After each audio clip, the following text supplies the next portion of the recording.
Hello friends, आज मैं फ्रांसीसी क्रांति से संबंधित कुछ तथ्य को बताने जा रहा हूँ। फ्रांस की राज क्रांति किस वर्ष हुई थी? 1789 ईस्वी में।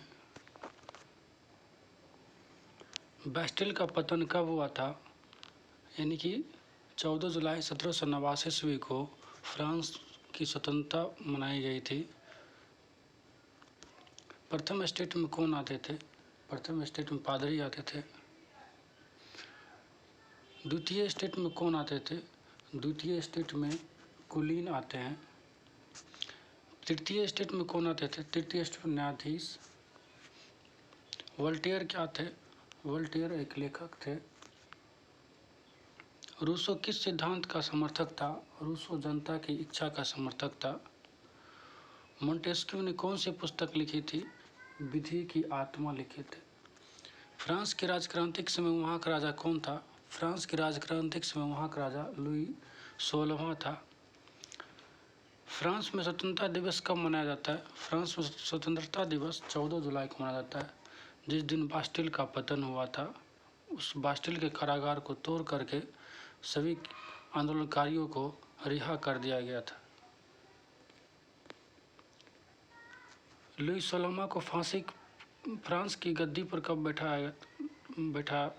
वो 1774 ईस्वी में।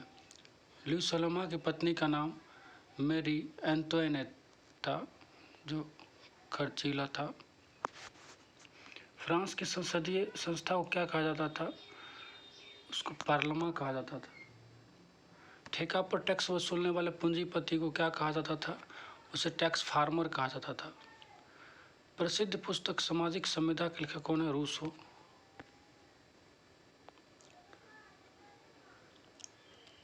सोशल कॉन्ट्रैक्ट्स पुस्तक के लेखक कौन थे? रूसो। जैकोबिन दल का प्रसिद्ध नेता कौन था? मैक्सिमिलियन रॉबस्पियर था। फ्रांस में दास प्रथा का अंतिम रूप से उन्मूलन कब कर दिया गया था? 1848 ईस्वी में। फ्रांसीसी महिलाओं को मतदान का अधिकार कब मिला था? 1946 ईस्वी में। फ्रांसीसी क्रांति का नारा क्या था? फ्रांसीसी क्रांति का नारा था स्वतंत्रता, समानता एवं बंधुत्व। 1789 ईस्वी की फ्रांसीसी क्रांति को किस नाम से जाना जाता है? इसे मध्यम वर्गीय क्रांति या बुर्जुआई क्रांति के नाम से जाना जाता है। 27 अगस्त 1789 को फ्रांस की नेशनल असेंबली ने किसकी घोषणा की थी? मानव और नागरिकों के अधिकार की। टेले किस प्रकार का कर था? टेले एक प्रकार का भूमि कर था जो वहाँ के किसानों से वसूला जाता था। टिथे किस प्रकार का कर था? टिथे एक धार्मिक कर था जो फ्रांस में धार्मिक स्थलों से वसूला जाता था।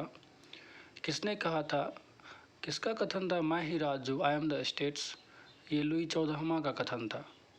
अब मेरी इच्छा ही कानून है, ये लुई 16वां का कथन है। फ्रांस के राजनीतिक कारण क्या थे? फ्रांस की क्रांति की राजनीतिक कारण निम्नलिखित थे। निरंकुश एवं अयोग्य शासन व्यवस्था, संसद की बैठक 175 वर्षों तक नहीं बुलाया जाना, अत्यधिक केंद्रीकरण की नीति, स्वायत्त शासन का अभाव, मैरी एंटोइनेट का प्रभाव, जो लुई 16वां की पत्नी था। लेटर्स दी केचर से आप क्या समझते हैं? फ्रांस में बिना अभियोग की गिरफ्तारी का वारंट होता था, जिसको लेटर्स दी केचर कहते थे। राजा या उसका कोई भी आदमी किसी व्यक्ति को गिरफ्तार कर सकता था। लेटर्स डी केचर इसी से संबंधित था। अमेरिका के स्वतंत्रता संग्राम का फ्रांस की क्रांति पर क्या प्रभाव पड़ा? तो अमेरिका में स्वतंत्रता संग्राम जो हुआ था वो फ्रांस, उसमें लफायते के नेतृत्व में फ्रांसीसी सेना ने इंग्लैंड के विरुद्ध भाग लिया था, जिससे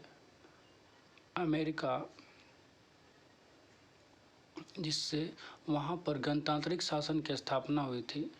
फ्रांस की जनता के लिए प्रेरणा स्रोत का कार्य किया और अंत में यह फ्रांस की क्रांति का तात्कालिक कारण बन गया।